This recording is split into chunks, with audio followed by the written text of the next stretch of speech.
Hello world, welcome to this very special edition of the Breakup Diaries. Never done something like this before. I'm super excited. My name is Ashley Collins and I'm so happy that you woke up this morning, this afternoon, tonight. Please stop waking up at night. 5, 4, 3, 2, 1, go. I'm just so happy and blessed to be on this planet with you right now. You are phenomenal and you are wonderful and you're brilliant.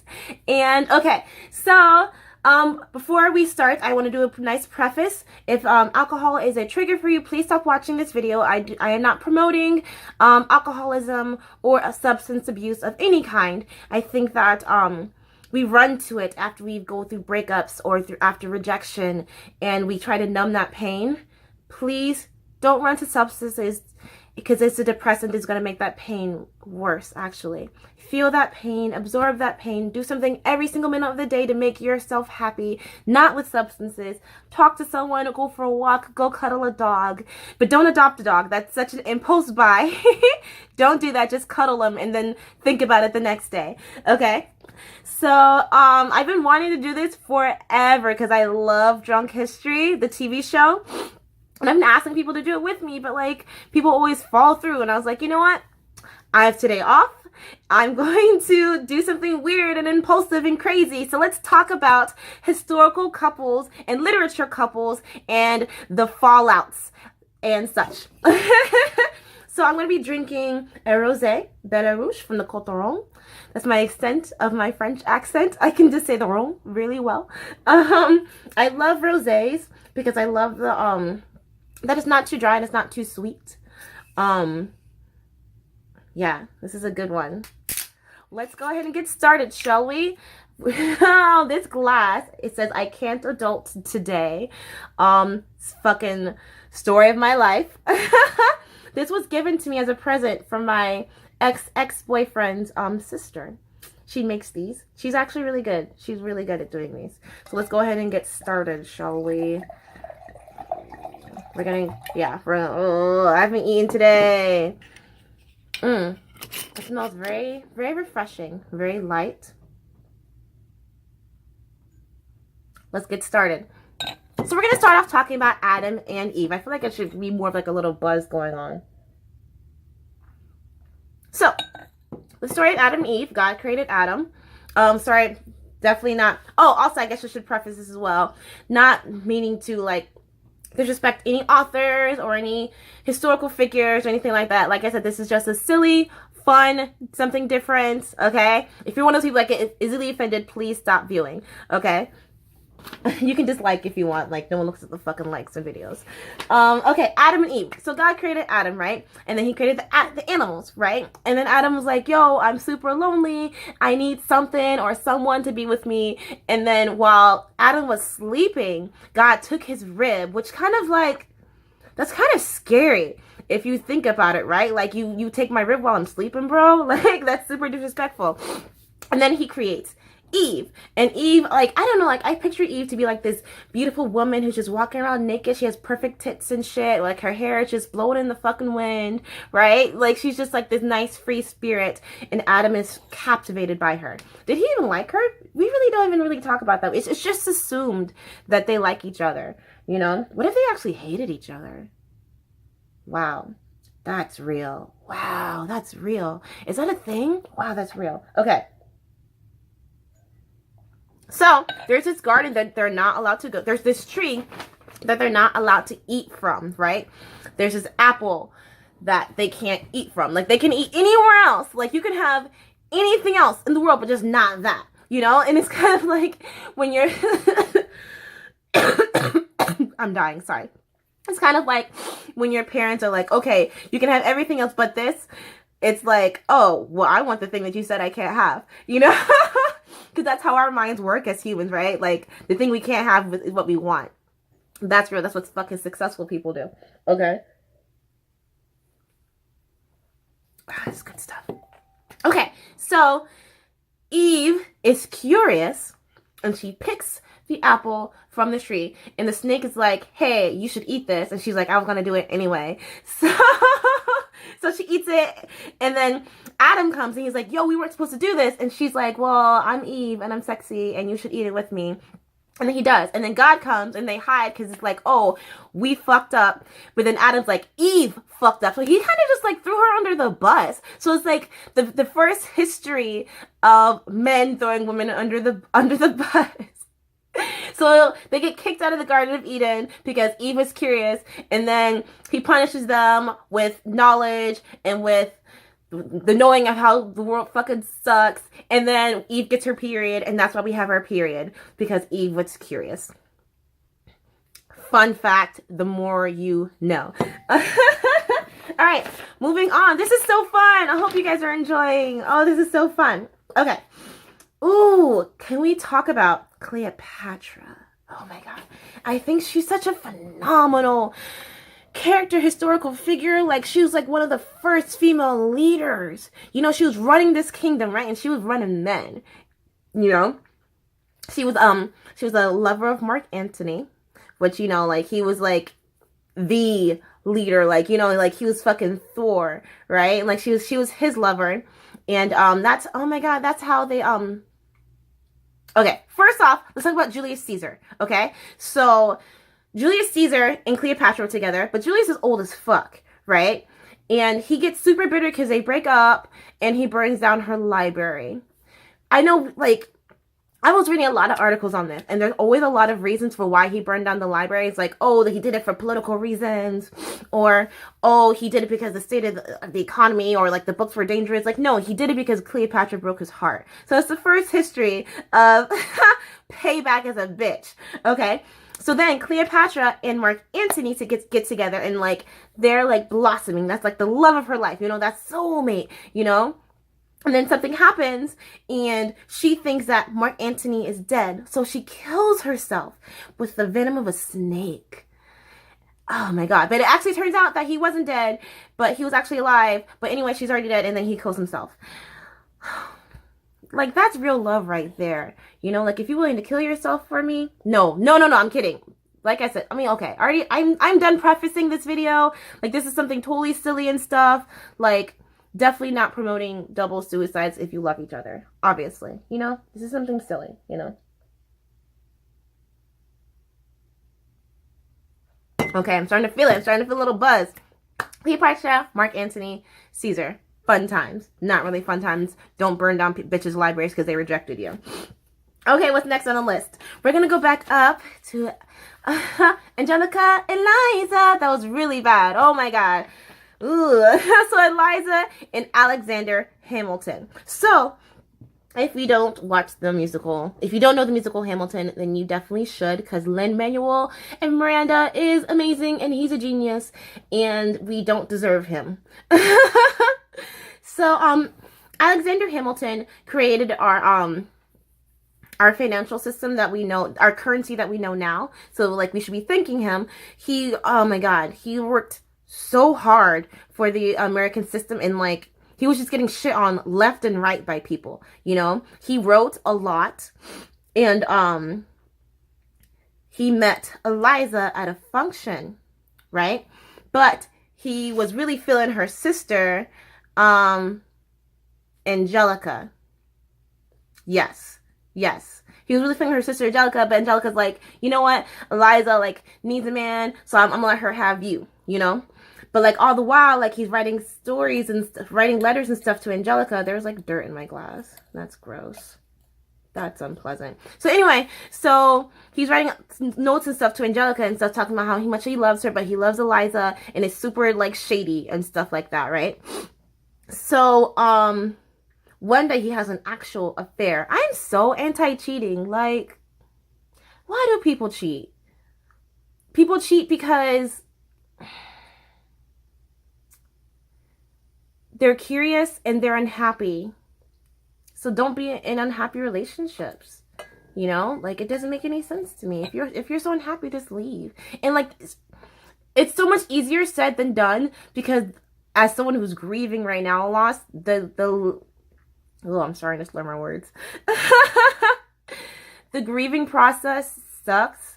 I've woken up every morning and I do my smile, and then I have my awareness, and I'm like, oh my God, I'm so sad, I'm so alone, and I cry. But like, I don't allow those tears to be unhappy tears. I welcome those tears. You know? Does that make sense? But okay, anyway. Good stuff. So he cheats on Eliza, and he's exposed by the woman who he cheated with, her husband. Oh yeah, it's a double affair going on right now. And he's like, oh, I'm going to tell everyone that you cheated, and I'm going to tell people that you took money from the state. And he's going to be like, well, I'm going to do one up on you. I'm going to expose my fucking self first. I'm going to write fucking about it. And then when Eliza read the letter, she's like, you're a fucking dick. She didn't leave him. She stayed with him because, you know, that's what we're supposed to do as women. When your man cheats, you're supposed to, like, fucking suck it up and stay with him. That was super sexist. Sorry. But yeah, she stays with him. And long story short, he died. Alexander Hamilton. But he created this great economy that we know now-ish. Currency that we know now-ish. Okay. Let's talk about Jack and Rose from Titanic. I know it's not really a book or like really historical figures, and they probably didn't even exist, but like let's talk about like Leonardo DiCaprio and fucking Kate Winslet. And I really wanted to talk about Revolutionary Road, and I was talking to people about it, and they're like, no one's gonna know what you're talking about. But it's kind of like fanfic, you know? It's kind of like what would happen if Jack and Rose, you know, survived the Titanic together. And Revolutionary Road is a story about this classic American couple who are navigating through life, and they realize that how miserable they are with themselves, and they're using each other as punching bags. It's a very interesting book, beautiful movie with Leonardo DiCaprio and Kate Winslet, and they're just, oh my God, that rage that you feel when you hate someone else because you're so unhappy with yourself, and this whole American dream that's actually not the American dream. It's like, it's just this image that people are painting for you. Oh my God, it's such a, oh my God. No spoilers, but great read, great movie. You should watch it like yesterday. They should have taken... Okay, if you think about this like scientifically, if they had taken turns on the door in the water, that's just kind of like prolonging their death. You know, because like they're getting in and out of the cold water. So they kind of... He sacrificed himself for her. What is this saying about what I want in a relationship? No, we're not going to psychoanalyze me. We're not psychoanalyzing me. My foot fell asleep. That's why I keep fucking moving. I sit Indian style while when I vlog, and then this is like the longest video I've ever done before. So like my foot's like, what you doing, son? Okay, what's next? Okay, let's talk about relationships that are not. Okay, let's talk about setting those healthy boundaries. Oedipus Rex and what's her name? What's her name? Jocasta. Okay, so the story of Oedipus is he was adopted, right? And then he goes onto this journey to be a man and find himself. God, you gotta love Greek mythology, right? Like the whole finding yourself thing, like it's real. It's real deep. Why don't we encourage that in society? Going out and like finding yourself. It's gonna be great editing. It's gonna be a great thing to video to be editing. Okay, so he comes to this kingdom, and he's like, hey, you're a shitty ruler, bro. I'm gonna fucking take your kingdom. And he kills him, and he marries the wife, and then later on in life, he finds out that he killed his dad and married his mom. And he's like, oh my God, I'm so distraught. I'm going to fucking tear my eyes out because I can't bear to look at myself anymore. That's so melodramatic as fuck, though, in my opinion. Like, just leave. You know, like, just because you're blind, it doesn't mean people can't see you, bro. Like, oh man, that's gross. So like when people say that you have an Oedipus complex, like it's like you did your mom, which is weird. Oh my God, that's so weird. That's why it's always so uncomfortable for me for like when men are such mama's boys. I'm like, yo, there has to be that kind of, there's gotta be that barrier, yo. Like, oh my God, my ex, I hope he's not watching this. Hey, he was such a mama's boy. It was frustrating. Oh my god, like every other little thing. Like she knew there was no secrets in our relationship because like she knew everything. Like, oh my god, it's like she knew when my fucking period was. Or like she knew when I was fucking ovulating. It was like, oh my god. And when he went on antidepressants, she and I sat down and she's like, well, just so you know, his sex drive is gonna go down. I was like, that's cool. Do need to talk about that with you. Our sex life is none of your business, you know. Oh my god, that was weird. Okay, so speaking about setting those healthy boundaries, Cersei and Jaime Lannister. So as you know, I'm a huge Game of Thrones fan. Got my Game of Thrones tattoo. Fear cuts deeper than swords. Is it bad that oh my god. So Cersei is like, used to be one of the most desired women in the kingdom of Westeros. If you don't read Game of Thrones, you should. If you don't watch it, you should, because like it's epic. It's super epic. It's like, I bet you like 100 years from now, like they're still gonna be talking about Game of Thrones and how epic it is, and like, they're probably gonna make a remake of it, and it's probably gonna suck, or it probably will be better because, you know, CGI will be better and stuff. Things will probably be like 10D, whatever that means. So she's like one of the most desired women in all of Westeros, but she doesn't want anyone else because she wants her brother Jaime. Yeah, incest is a huge thing in Game of Thrones. I don't know why. It's gross. But yeah, like she and Jaime have been like going at it like rabbits for like ever. And like all of her kids, she has 3 kids, and all of her kids are from him. And everyone's like, everyone knows about it, but no one talks about it, you know, because like they look just like them. But also like the Lannisters have just very strong genes. Like people really don't question it. The fact that her husband has dark hair and brown eyes, while she and her brother have blonde hair, and I believe they primarily have blue eyes. In the TV show, they really don't follow it, but like they're very much known for having their strong golden hair.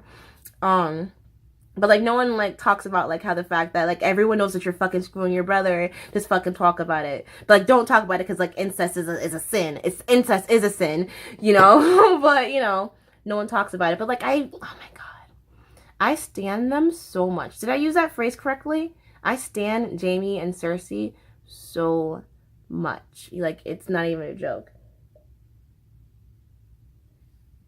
I mean, they're twins. Oh, they're also twins. They're also twins. Oh my god. So it's like double incest. But they like complete each other. And I know if you're a Game of Thrones fan, I know you're probably, I'm thinking about a friend in particular. You're probably like so pro Jaime and Brienne. Brienne is like this, like it's like this hardcore fucking chick. Like I would compare Brienne. I was gonna say it's like she's like a mixture of like Serena Williams and Ronda Rousey. Like she's just this hardcore femme who's like, I don't need a man for shit. I'm fucking badass myself. Like she has a crush on Jaime though. But and he has a crush on her, and like they'd be so good for each other. But also, who's gonna make Cersei happy? Okay, you know what? That's not Jaime's job to make Cersei happy. It's Cersei's job to make her happy, and what makes her happy is torturing other people, which is sad. I talked about this Game of Thrones one for a very long time. Okay, well, who's next? So, if you really, here, hold on, I gotta be fancy with this one. If you really want to get my attention, you should get super rich, get like this super massive mansion, and throw a party every night and stand across the water and watch me the whole time. Did you understand the reference? If you did, good, because we are talking about Gatsby. We are talking about the great Gatsby. Gatsby and Daisy, a woman that he's been obsessed with for years, who he just stood by watching her. And then when he actually took he didn't even actually take the initiative to talk to her. He got someone else to do his work for him, which is like so fucking cowardly. Like, why would you do that, Gatsby? Like, you got money, bro. Just roll up on her. Be like, hey, I like you. I got money. I got nice things. Come run away with me. But Daisy is just so, oh my god, Daisy is just so indecisive. And just like shits on his feelings.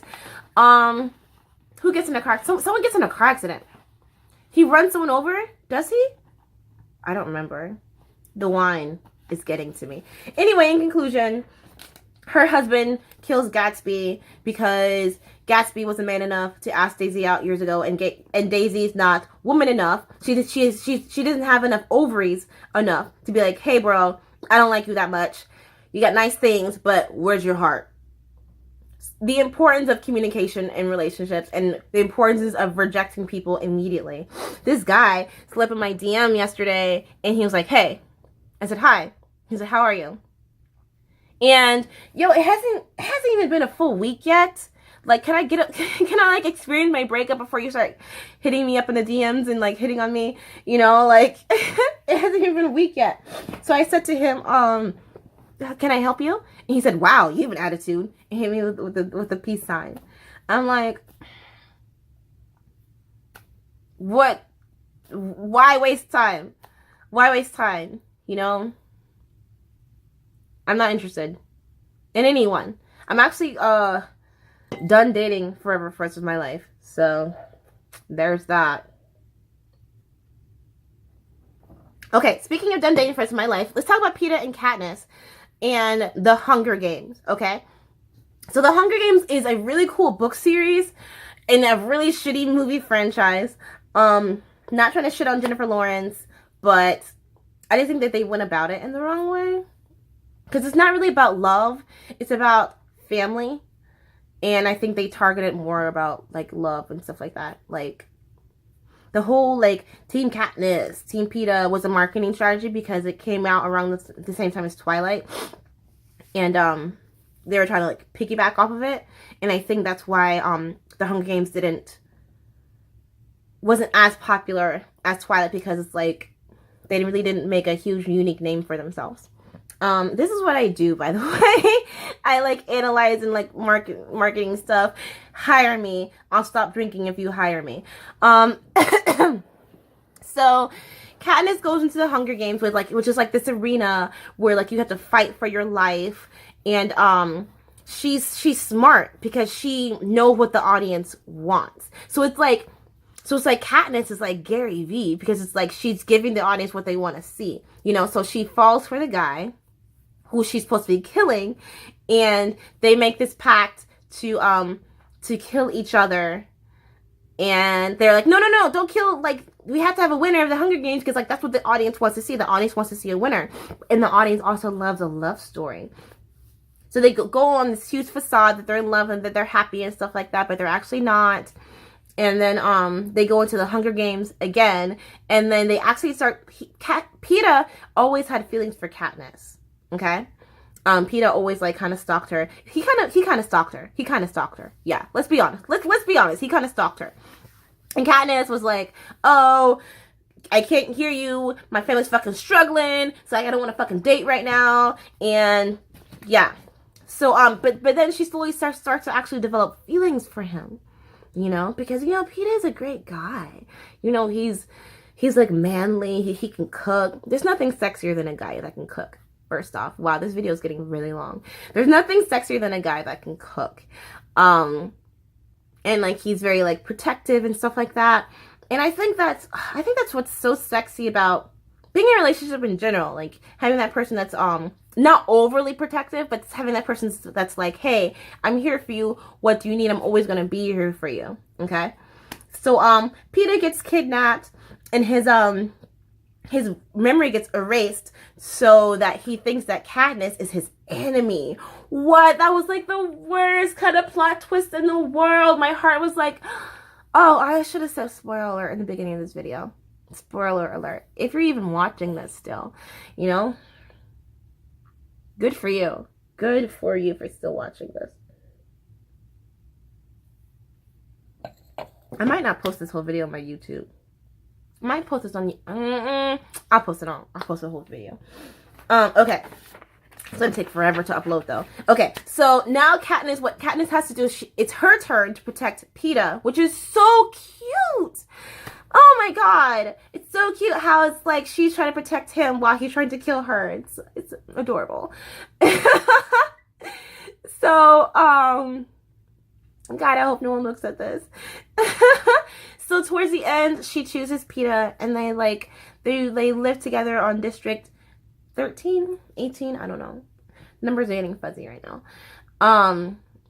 They live together, and they play this game of real or not real, because he can't remember. And he says, real or not real, I love you. Oh my God. This is why I'm gonna be single forever, because like I'm this hopeless romantic who won't fucking stop reading books. Okay. Are we almost done? Yeah, we're almost done. Oh no. Let's talk about fucking Odysseus. Okay, so we know the Odyssey, right? So, like, because we mainly associate it with, like, Achilles and, like, his tendon and shit. But, like, Odysseus goes on this long journey on his way back home. I don't know why it's taking him so fucking long to get back home. The movie Brother, Where Art Thou? Yo, I know so much about movies. Like, why am I poor? The movie Brother, Where Art Thou is kind of loosely based off the Odyssey. Check that out. George Clooney is bae. So Odysseus goes on this huge journey getting back home. It takes for fucking ever. He bangs every fucking chick that he fucking meets. And then when he gets back, he learns that Penelope has these male suitors who are going through these trials to win her favor, and he fucking kills them all. And he's fucking pissed at her because he's like, how dare you have male suitors while I'm out here trying to get back home to you? But like, bro, like, you've been fucking so many other women. Like, I bet you didn't tell her that. Bet you didn't tell her that you were sleeping with other women. Bet you didn't tell her that. Okay. What's next? Okay. Last thing we're going to talk about, and then I have to go. I'm going to take a nap and then edit this because I barely drank anything. I literally had one pour. I swear I'm not a lightweight. But wine, wine gets you there. Wine makes you feel right. Okay. Last thing we're going to talk about is Gone Girl. Huge. Like, if I had technical skills, I would put, like, warning things right here. Like, huge spoiler. So, Gone Girl. Amy and Nick. The epitome of a bad, unhealthy relationship. If you find yourself in this relationship, run.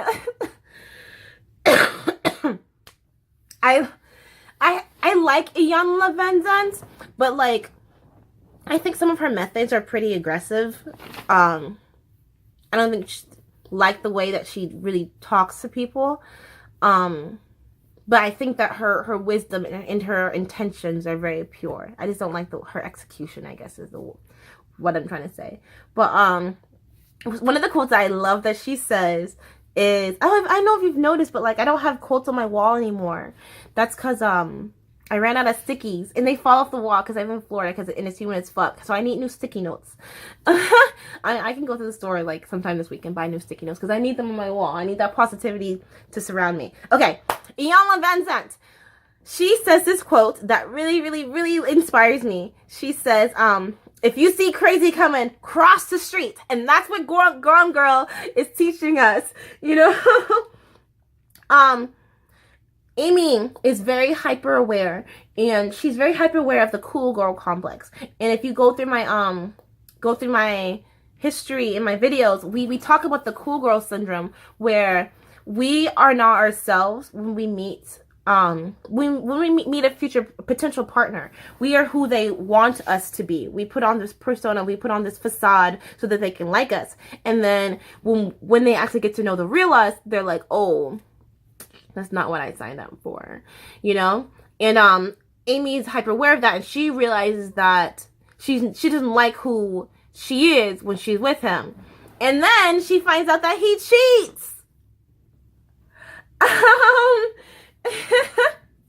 So she's like, I'm not gonna divorce you because that'd be too good for you. I'm gonna go fucking kill myself, and then you'll learn your lesson. I'm gonna frame you for my murder, and then you'll learn your lesson. Oh my god, that's so over dramatic. One of my favorite book characters, Amy Dunn. Says a lot about me. Um,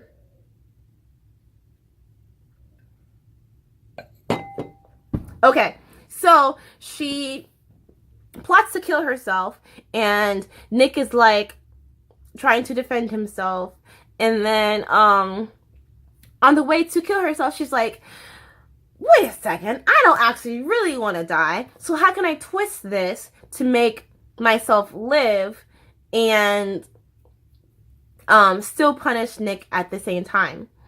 So she frames another guy for kidnapping her, this guy who was like stalking her and super in love with her.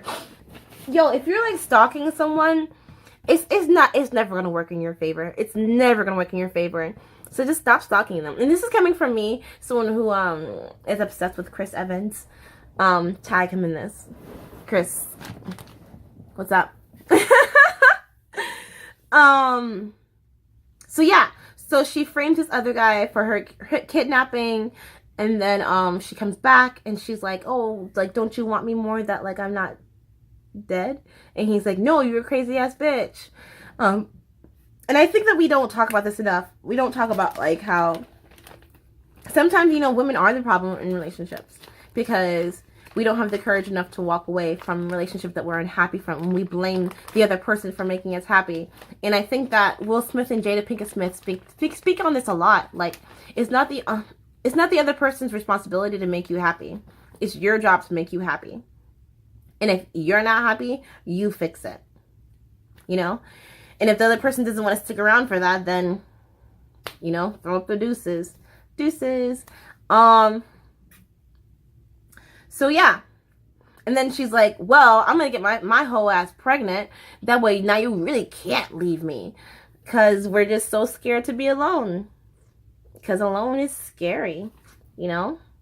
So now they're going to make each other miserable for the rest of their lives. And this child is going to be so miserable because he or she's going to see how miserable their parents are. It's like I want a sequel, but then I don't want a sequel. Like, I just love clear endings. You know, I don't need 10 more Star Wars. Like, I'm done. You know, like, like, I don't need 20 more Jurassic Parks. Like, I get it. We shouldn't reinvent dinosaurs. I get it, you know?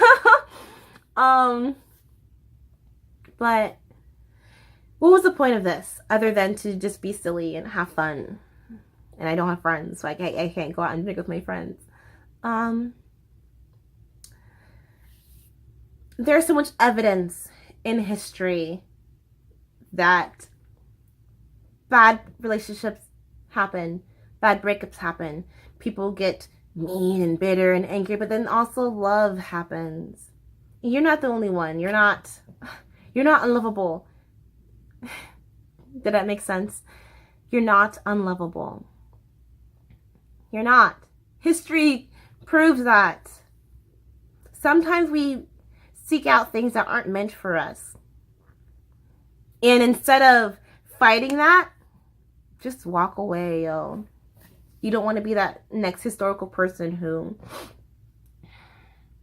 And we see it all the time of like people taking out revenge on their exes, and then that person ends up going to jail. And I mean, I know personally, I can get very petty. And I can get very evil and very vindictive. And I'm like, that's not me. That's me adopting a newsletter, a news feed that I read. So you're not unlovable. You're wonderful. You're great. Have the respect for yourself enough to walk away from things that don't serve you. Okay? What did we learn today? Don't incest. Stop with your Oedipus complex. Don't try to kill yourself in the name of love. And you know, sometimes you do slowly fall in love with someone and you don't even notice it. I did want to talk about Romeo and Juliet, but like, let's be real. Like, Romeo and Juliet is like the epitome of a bad relationship, and why teenagers shouldn't fall in love with each other and get married. I am so anti teen marriage. It's not even fucking funny. Because you're not mature enough. Like, you're not mature enough to know that you're ready for a relationship. You're not mature enough to raise a child. You're not mature enough, you know, like, you're not mature enough to choose your career path at that age, you know? So, like, why do you want to get married so fast? Like, you have the rest of your life to go around and date and love and explore. Why do you want to rush it? Don't rush things, yo. And if you do, if you really honestly, passionately feel like that's your soulmate, then go for it. Because life is short. Life is short, and I love you. And thank you for watching this 35 fucking minute video. Don't subscribe because this is not normally me. You're definitely not gonna get this from me a lot. But if you did like this, comment below and I'll do another drunk history post because this was the most fun. Thank you for being here with me. Smile.